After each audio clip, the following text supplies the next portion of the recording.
예, 연초에 레위기를 저희가 함께 시작했다가 한 중간 정도 가서 이제 다른 성경 구절들을 봤고요. 이제 지난주부터 다시 이제 레위기로 돌아와서 한 달 정도 저희가 레위기 말씀을 나누게 되겠습니다.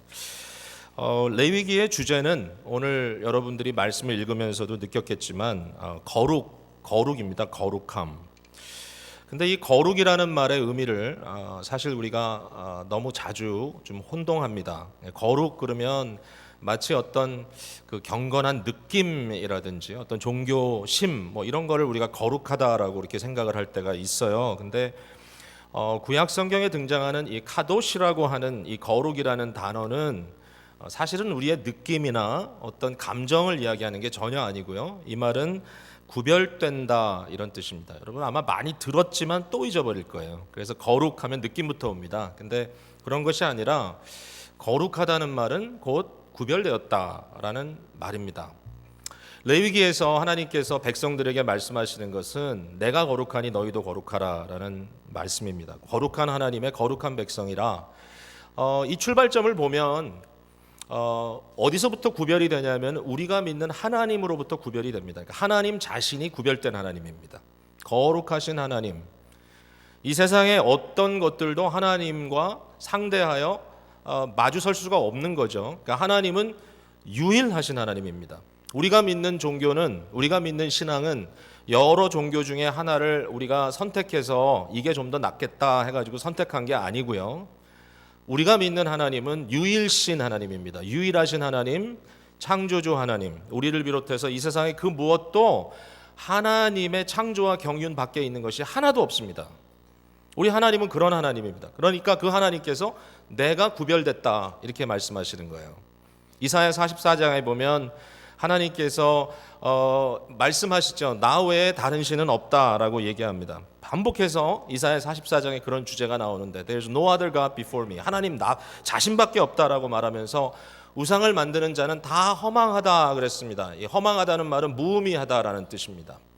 이런 재미있는 얘기를 하십니다. 한 사람이 나무를 하나 잘라가지고 그 나무를 이렇게 쳐냅니다. 그래가지고 그 나무의 일부를 가지고는 불을 때워서 자기의 몸을 따뜻하게 하고 또 요리를 해서 음식을 지어 먹기도 하지만 또 똑같은 나무에서 잘라낸 한 일부를 가지고 그것을 깎아서 우상을 만들고 그 앞에 엎드려 절한다. 말이 안 된다라는 얘기를 하십니다. 그러면서 이는 그들의 마음이 어두워져서 깨닫지 못함이라고 하나님께서 책망하시는데요. 무의미하다는 것입니다. 여호와 하나님 없이는 아무것도 생겨나지 않았습니다. 우리 하나님은 창조주시고 여호와 하나님은 토기장이셔서 그의 손에 주어진 진흙을 임의대로 빚어나가시듯이 우리를 섭리해 나가신다는 것입니다. 그것이 우리의 하나님이에요. 이 세상의 그 무엇도 이 하나님과 어떤 경쟁 상대가 될 수 없다. 하나님은 이처럼 구별되신 하나님, 우리의 하나님입니다. 여러분, 우리의 이 유일신 하나님에 대한 사상을 마음속에 우리가 깊이 간직해야 될 것입니다. 자, 그런 하나님께서 그의 백성을 부르셨습니다. 우리는 이러한 하나님의 구별된 백성이라는 말씀이에요.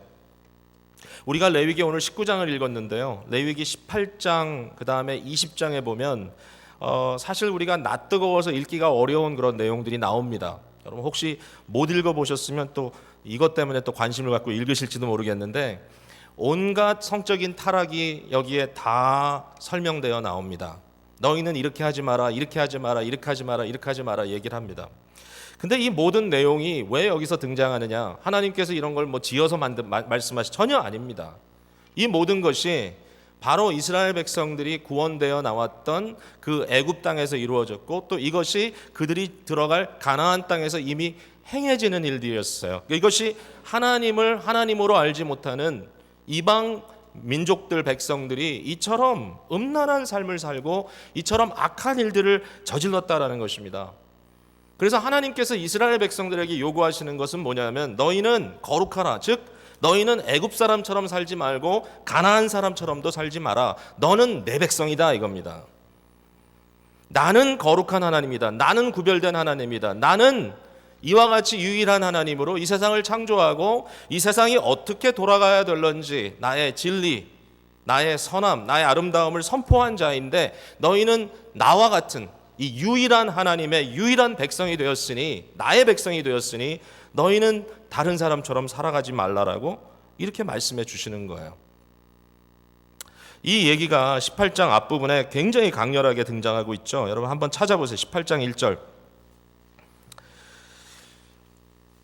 여호와께서 모세에게 말씀하여 이르시되 너는 이스라엘 자손에게 말하여 이르라. 나는 여호와 너의 하나님이라. 3절과 4절을 같이 읽어봅니다. 시작. 너희는 너희가 거주하던 애굽 땅의 풍속을 따르지 말며 내가 너희를 인도할 가나안 땅의 풍속과 규례대로 행하지 말고 너희는 내 법도를 따르며 내 규례를 지켜 그대로 행하라. 나는 너희의 하나님 여호와이니라. 제가 지금 한 얘기를 그대로 여기에 표현되어 있는 것이죠. 여러분, 하나님께서 우리를 어떤 백성으로 부르셨냐면은 윤리적인 백성으로 부르셨습니다. 우리가 말하는 기독교 윤리, 기독교인들, 크리스찬들이, 교회가 이러한 윤리성을 지녀야 된다는 말을 여러분들이 오해하지 마시기를 바랍니다. 이것은 윤리주의라든지 또는 그것과 비슷한 율법주의하고는 아주 다른 얘기입니다.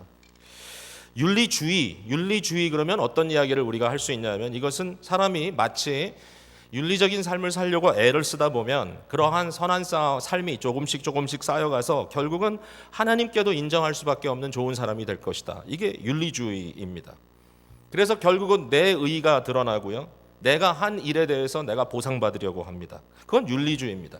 그러니까 나는 윤리적으로 살려고 애를 쓰다 보니까 하나님도 나를 받아들일 수밖에 없게 됐다. 그건 잘못된 생각입니다. 성경은 그런 걸 가르치지 않습니다. 율법주의도 마찬가지죠. 유대인들에게 율법주의가 된 것은 뭐냐 하면, 율법을 지켜 그것이 나에게 선이 되고 나의 선한 행위들이 쌓여갔을 때 하나님도 나를 용납할 수밖에 없다라고 하는 잘못된 방향에서 이야기가 진행이 돼요. 분명히 우리는 레위기 19장에 굉장히 윤리적인 말씀을 이미 읽었고 이제 이 말씀에 대해서 좀 더 상세하게 들여다볼 텐데, 그러나 우리가 꼭 잊지 말아야 될 건 이거예요. 레위기 19장은 아무런 배경 없이 주어진 말씀이 아니에요. 이 말씀은 이미 하나님께서 이스라엘을 구원해 내신 이후에 주신 말씀이에요. 이스라엘을 애굽에서 구원해 내셨고요, 홍해를 갈라서 광야로 인도하셨고 40년 동안의 제자화를 통해서 이제 가나안으로 들어갈 수 있도록 준비해 놓으셨고, 그리고 가나안으로 들어가게 하십니다. 약속의 땅까지. 이미 하나님께서 이와 같이 이스라엘 백성들을 구원하십니다. 그리고 그 과정 속에서 시내산 앞에 백성을 부르시고 그리고 그들을 하나님의 백성으로 만드는 예식을 거행하시죠.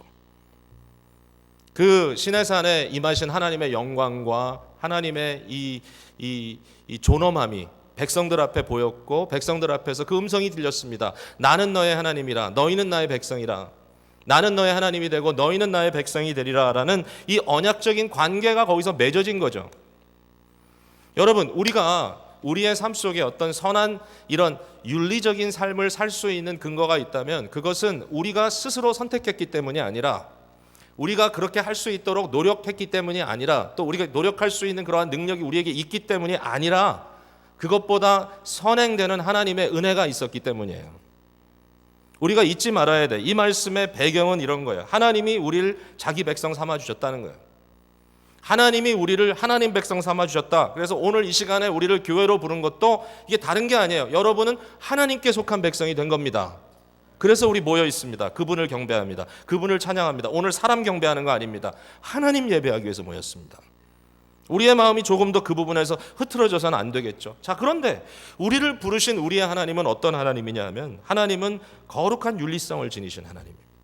사실 이 모든 것이 하나님의 성품으로부터 왔습니다. 하나님은 거룩하신 분이십니다. 하나님은 아름다우신 분이시고 그는 진리 되신 분이고 그는 선하신 분입니다. 이러한 것들이 하나님으로부터 우리에게 전가되어 내려온다는 것이 뿐만 아니라, 우리에게는 이 하나님 나라의 왕 되신 예수 그리스도가 계신, 예수 그리스도는 누구냐? 우리의 믿음의 주요 온전케 하시는 이이십니다. 우리는 예수님만을 바라보는 것이 믿음입니다. 그렇죠? 예수님은 어떤 분이냐? 하나님의 백성으로서 살아가는 것을 완성하신 분입니다. 예수님의 온전하신 순종이 있기에 우리의 순종이 의미가 있는 것입니다. 우리가 그리스도와 연합됐기 때문에. 오직 믿음의 주에 온전케 하신 이인 주님을 봐야지만 되는 거죠. 그렇게 함으로써 우리의 삶 속에 하나님의 거룩한 구별된 백성으로 살 수 있는 근거가 생겨나는 것입니다. 오늘 이 말씀을 듣고 여러분 마음속에 하나님께서 격려해 주시고 여러분의 마음을 성령으로 감동해 주셔서 여러분에게 이러한 삶을 살겠다라고 하는 어떤 의지나 또 그러한 삶의 열매가 있다면 여러분 그 부분에 대해서 하나님께 감사하시기를 바랍니다. 왜냐하면 은혜로 주시는 것이기 때문입니다. 자, 그러면 오늘 레위기 19장에 나오는 말씀을 좀 보겠습니다. 하나님께서 이스라엘 백성들에게 베풀어 주시는 다른 민족과는 다르게 살라고 하는 중요한 가르침이 무엇인가? 제가 몇 가지로만 여러분께 나누겠어요. 첫 번째는 경계에 대한 것입니다. 경계, 바운더리죠. 바운더리. 하나님께서 우리에게 요구하시는 것은 경계를 갖고 살라는 것입니다. 삶의 바운더리를 지니고 살라는 겁니다. 여러분 이게 왜 중요한지 아마 이해가 되실 거예요. 예를 들면 19장 3절에 너희 각 사람은 부모를 경외하라 그랬습니다. 부모를 경외하라. 물론 내 부모에게 순종하라는 말씀은 십계명에 나오는 말씀이죠. 반복돼서 여기에 주어졌는데 여기에 부모를 경외하라라는 말은 부모를 무겁게 생각하라. 즉 부모권을 중하게 여기라. 이제 이런 뜻입니다.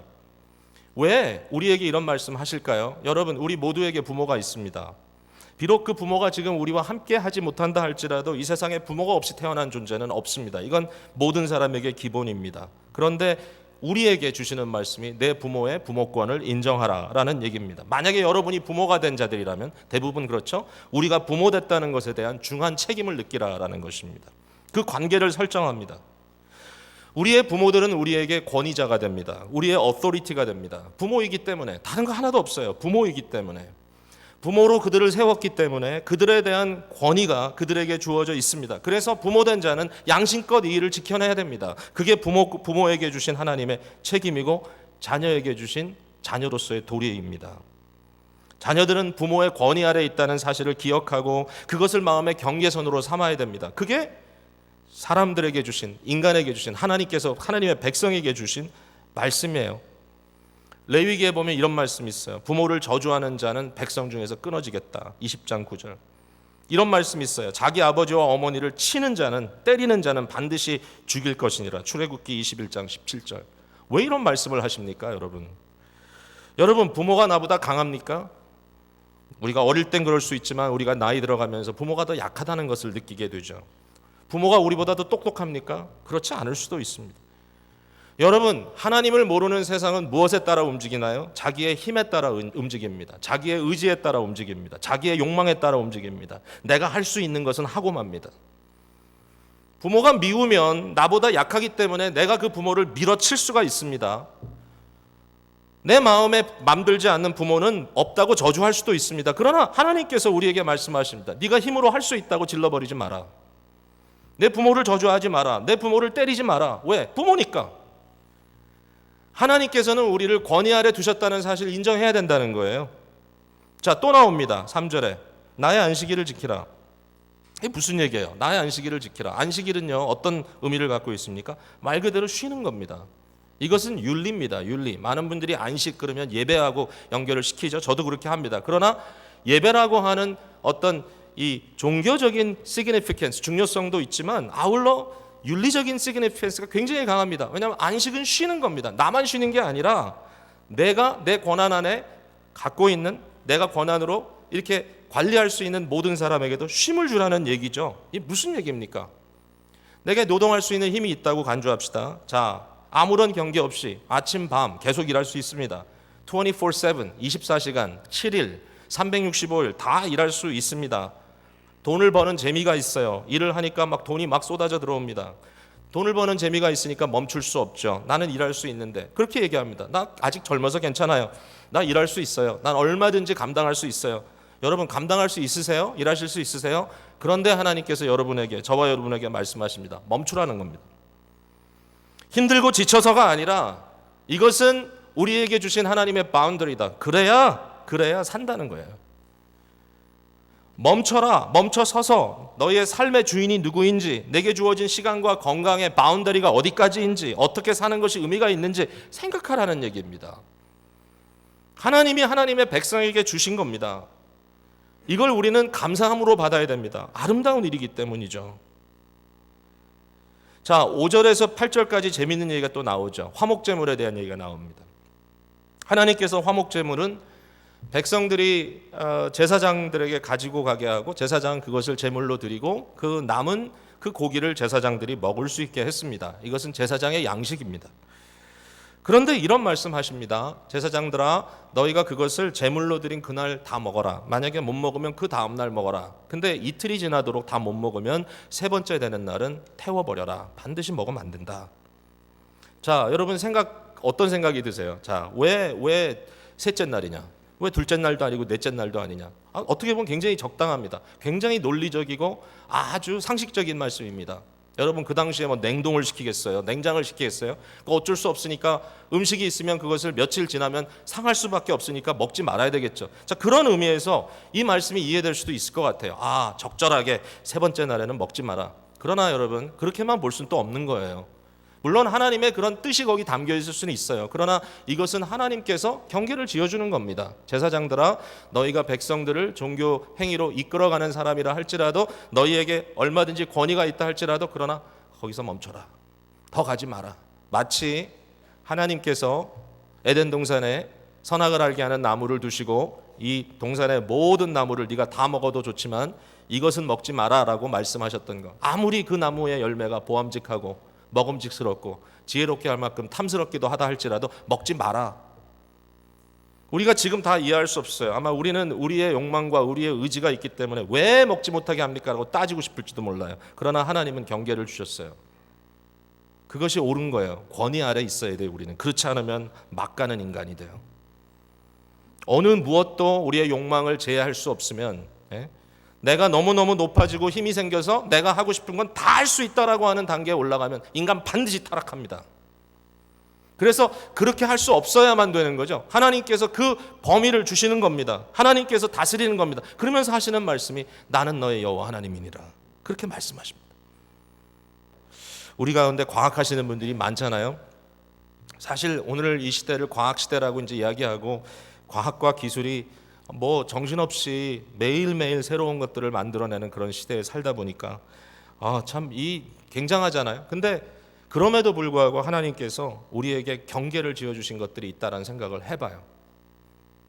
예를 들면 생명에 대한 주권은 하나님만 가져야 되는 것 같아요. 우리가 우리의 생각과 편의에 따라 사람을 살리고 죽일 수 있는 것 같지 않아요. 가정의 경건한 의미에 대해서 저는 생각해 봐요. 부모와 자식의 관계, 아내와 남편의 관계, 아무리 우리에게 이런 것들을 깨부시고 문화를 뒤집어 엎고 내가 하고 싶은 대로 할 수 있는 그러한 능력이 내게 있다 할지라도 그것을 파괴해서는 안 되는 것 같아요.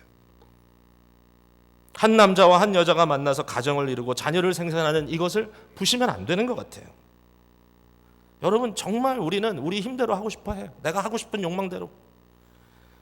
부모도 약하면 내가 밀치고 내가 하고 싶은 대로 해요. 남편의 힘이 있으니까 아내도 쥐어받고 때릴 수 있어요. 그러나 이것은 잘못된 거예요. 왜? 경계를 지어준 거예요. 하나님이.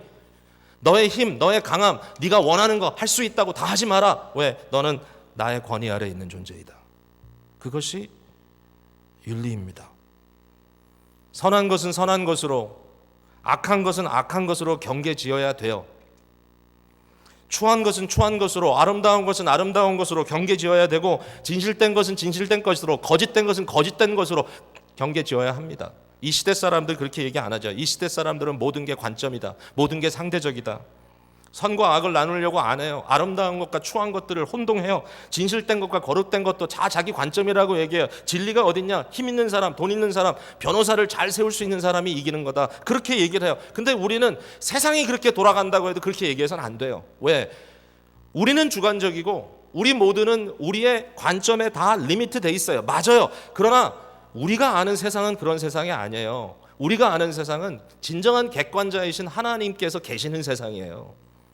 하나님이 계신 거예요. 나 혼자 있는 게 아니에요. 인류만 존재하는 게 아니에요. 창조하신 하나님이 계시고, 하나님은 선하심과 하나님은 진리 되심과 하나님은 아름다운 것이 무엇인지를 그의 성품을 통해서 객관적으로 우리에게 보여주신다니까요. 우리가 이것을 알기 위해서 물론 무단히 노력해야 돼. 우린 겸손해야 돼. 우리가 다 할 수 없어요. 그러나 말씀을 더욱더 깊이 묵상하고 또 하나님의 뜻을 헤아리면서 우리의 삶 속에서 우리는 놓치지 말아야 돼. 잘못된 건 잘못된 거예요. 아무리 권력자라 할지라도, 아무리 돈 많은 사람이라 할지라도, 그런 사람들도 잘못하면 사회를 혼란에 빠뜨리고 국가를 혼란에 빠뜨려요. 지금 그런 일들이 막 벌어지고 있어요. 자, 계속해서 말씀을 이어갑니다. 두 번째로 중요한 것은요, 이 가치는 뭐냐면 돈보다 사람을 귀중히 여겨야 돼요. 그게 하나님의 방법이에요. 물질보다, 돈보다, 나의 이익보다 사람을 귀중히 여겨야 된다는 거예요. 9절에서 10절에 너무 재밌는 얘기가 나와요. 여러분, 밭을 갈고 농사를 지면요, 대부분 밭을 이렇게 네모나게 만들지 않겠어요? 아무래도 앞뒤로 이렇게 갈고 하기 위해서. 근데 여러분, 미국 중부 같은 데 가보면은 비행기 타고 내려다보면 밭이 동그랗죠? 예? 아시죠? 보셨죠? 못 보셨어요? 굉장히 의아한 모습으로 저를 좀 쳐다보고. 그런 거 있어요. 굉장히 거대한 동그란 밭이. 왜냐하면 이 물 주기 위해서 이렇게 쭉 빙빙 돌아가는 기구를 쓰기 때문에 동그랗게도 만들어요. 근데 그건 땅이 넓어가지고 아주 배가 불러서 그러고 있는 거예요. 농사를 지려면 네모나게 코너까지 다 져야죠. 근데 너무 재밌는 것은 하나님께서 이스라엘 백성들에게 부탁하신 말씀이에요. 여기 나오죠. 너희가 농사를 지어서 농사를 했는데 추수할 때가 되면 추수를 할 때 동그랗게 추수해라. 동그랗게. 밭의 모든 코너를 다 거두지 말고 그걸 그대로 가운데 것만 거두라는 거예요.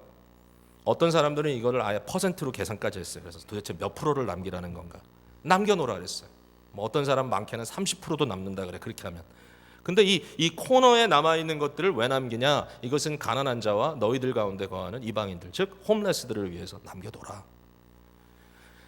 추수를 했는데 곡식을 밑에 떨어뜨렸어요. 물론 깔끔하게 일 잘해야죠. 그러나 절대로 돌아가서 다시 다 이삭을 줍지 마라. 널널하게 좀 남겨둬라. 왜? 그것은 가난한 자와 집 없는 자들이 먹게 하라. 네가 포도밭을 가졌느냐? 나무에 달려있는 포도를 모조리 다 추수하지 마라. 남겨둬라. 사람들이 먹게 하라. 정말 기가 막힌 얘기예요. 우리의 삶 속에 흘러내보낼 수 있는 여유를 지니고 살아라. 네가 돈을 벌었다고 그 돈을 다 너만을 위해서 쓰지 마라. 흘러내보낼 준비를 해라. 오늘 기도 때도 잠깐 언급하셨지만 우리의 주위에 이런 어려움을 당한 사람들이 있을 때 거기에 마음을 써라. 교회적으로도 생각을 할 수밖에 없을 거예요. 곧 이제 길을 찾고 있어요. 어떻게 헤이리에 이번에 800명, 1000명의 사람들이 재해가 당해서 죽어요. 가만히 있을 수 없다. 어떻게 할까? 우리 스스로 생각하죠. 흘러내야 돼. 11절, 12절 돈 때문에 사람을 속이고 도둑질하지 마라. 돈 때문에 거짓 맹세하지 마라. 돈 때문에 양심을 팔아먹지 마라. 13절에 굉장히 중요한 말씀하시죠. 이웃을 억압하지 말아라. 착취하지 마라. 여러분, 착취가 뭡니까? 착취라는 말은 내가 베푸는 대가에 걸맞지 않도록 무리한 노동을 시키는 것을 착취라고 얘기합니다. 또는 감당할 수 없음에도 불구하고 무조건 희생을 강요하는 것은 착취입니다. 그게 모든 상황 속에서 행해질 수 있습니다. 사람의 인격이 파괴될 정도로 압박을 가해서 일을 시키는 것 착취입니다.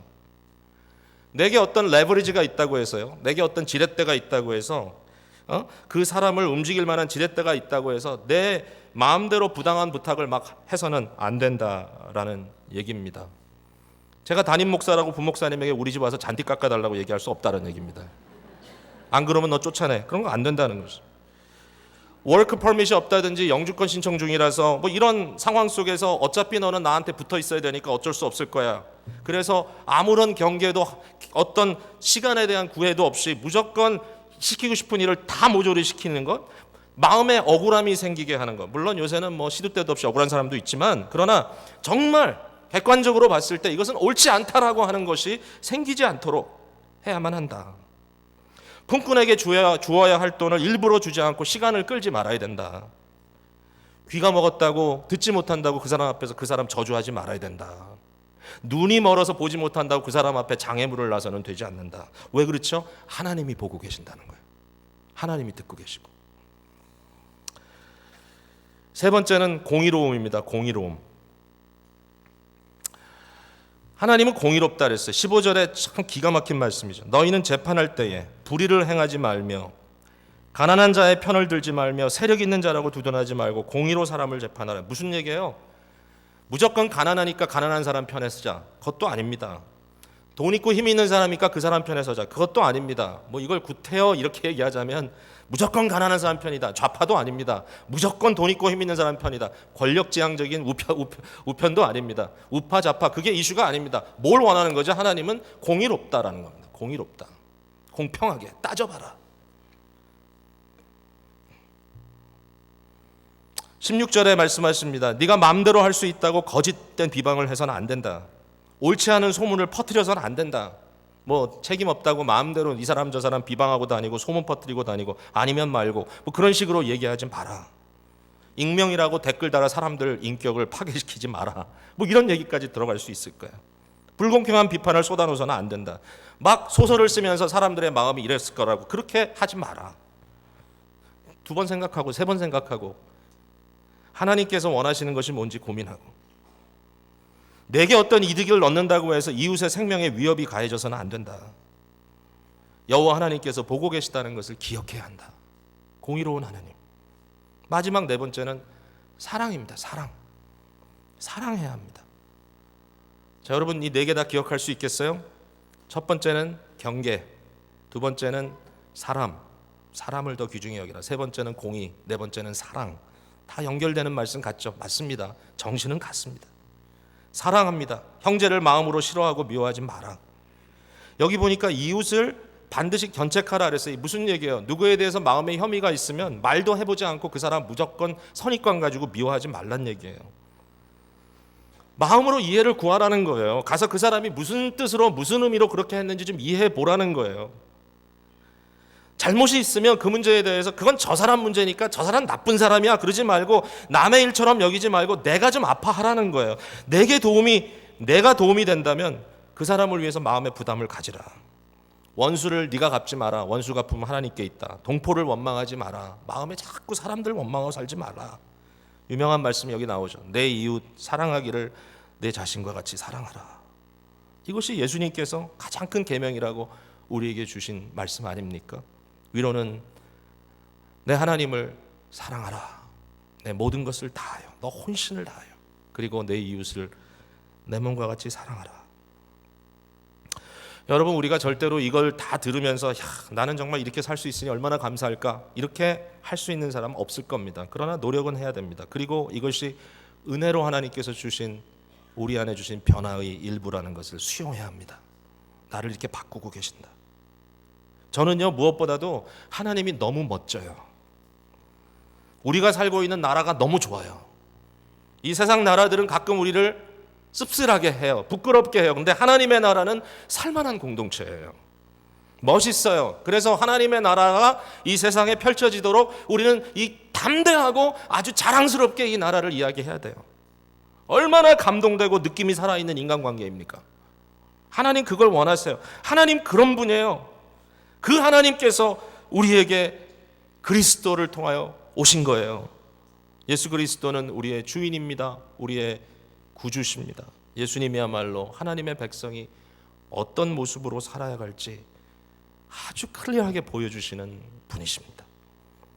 그리스도는 우리에게 새로운 인간의 모습 보여주셨습니다. 이것이 하나님 나라의 백성이다. 그리스도는 하나님 앞에서 경계를 지키고 순종하셨습니다.